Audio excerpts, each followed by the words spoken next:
All right, hello everyone. This is the Fed League Flash, and I am pre-recording this. This is for Monday, May 1st. Um, Doing this Sunday evening because this looks better than me sitting in my truck, right? Okay, so we have one ticket punched to the Calder Cup. Calder Cup. Oh my goodness, listen to me. The Commissioner's Cup finals. Too many years of AHL. Okay, yes, the Fed League. Okay, one ticket punched to the Commissioner's Cup finals, and that is the Carolina Thunderbirds. Congratulations to them. Hanging on for a 4-3 win over the Columbus River Dragons. And you'll have to pardon my notes here. Okay, this was almost the antithesis of yesterday's game between these two clubs, in that uh, the first 20 minutes yesterday was all Columbus. Today it was all Carolina. And they took a lead and did not relinquish it. 21:34 was the announced attendance, which isn't bad for a 4 o'clock game on a Sunday afternoon. Um, so uh, you really can't complain with the attendance.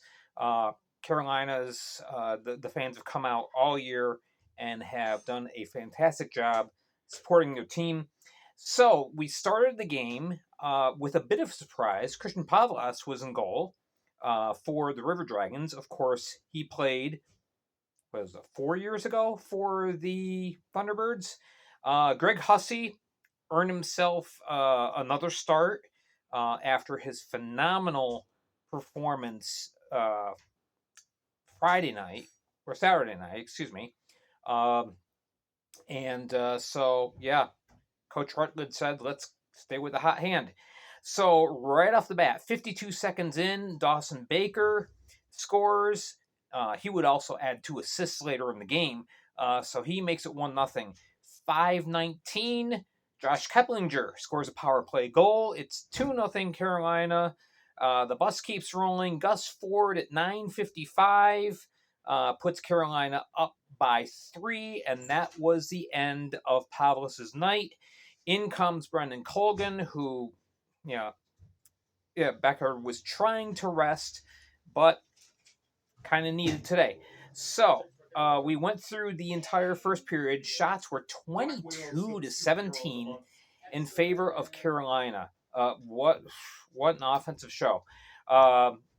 Quite a track meet in that first game, but most of the shots that Columbus had just weren't really the same quality shots that Carolina was getting. So we go to the second. Paul Frigeau finally gets Columbus on the board, trying to chip away at the lead. But 15:22, Jacob Schnapp ends up tallying a power play goal, and that ends up being the game winner. That gives Carolina a 4-1 lead. And then as the period expired, things got feisty. There was a mess of players pushing, shoving, um, smacking each other around, all that kind of good stuff. So Jacob Schnapp ends up getting ejected for physical abuse of an official. So chances are on Tuesday he's probably going to be facing a suspension. And I would expect that he would end up missing game one of the finals. I'd be very surprised, though, if it was more than one game. All right, so we go to the third. Oh, I'm sorry, shots were 14-12 Columbus in the second. They were trying to get some momentum back. And they did. Third period, they made it interesting. 12:06, Alexander Jemayev scores. And then towards the end of the game, the River Dragons pull Colgan from the net. 6-on-5 advantage, and Lane King scores at the 18:42 mark. So now it's a 4-3 game.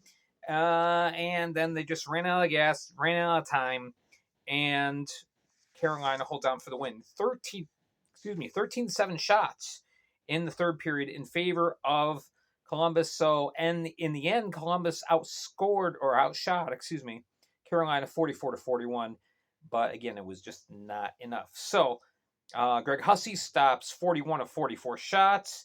Pavles only had 6 saves on 9 shots, and Colgan stopped 31 of 32 in his appearance.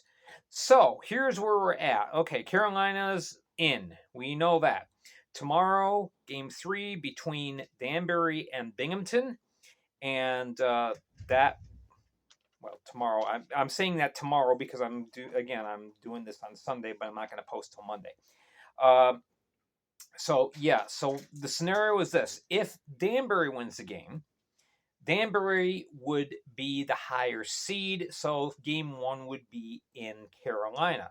If Binghamton ends up being victorious, then game 1 would be in Binghamton. That date has been confirmed in the what if scenarios. That would be Thursday, May 4th. And then games 2 and 3 would be set in Carolina. Unfortunately, best of 3, not best of 5, like it should be. But anyway, all right. So in other news, talking about Binghamton, a little bit of stuff came down from the league today.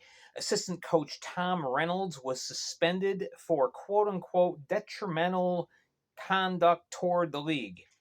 The word that I got is that basically he went to league officials and chewed them out basically for not calling the slew foot by Tobias Ojic on JT Walters in game 1. And by the way, JT Walters reportedly suffered 3 skull fractures from that event. So you can understand why Reynolds was upset. Kind of weird that a suspension was announced when apparently this was not out in public that this happened. So an assistant coach or a coach getting suspended for sticking up for their team, I don't get it. Just weird. But nonetheless, Tom will not be on the bench for the Black Bears tomorrow night's game, 7 o'clock. So, that's the next game, and that will determine our finals, and then we'll see who ends up being the 2023 Commissioner Cup champions of the FPHL. All right, so that is that. That's what we got. Again, thank you so much for tuning in. Always remember, make sure to hit like, hit subscribe. Tuesday, we will be reviewing the Danbury Binghamton game on Spotify. All right, not on YouTube, but it'll be on Spotify. So go to Spotify, download the free app, find me, search for Fed League Flash. There I am. And come find out all the details about Game 3 between the Black Bears and the Hat Tricks. All right, thank you again so much for watching. I appreciate all your support. Do have yourself a wonderful week, and we will talk to you again on Tuesday on Spotify. Thanks for joining me. This is Gary Ryan for the Fed League Flash.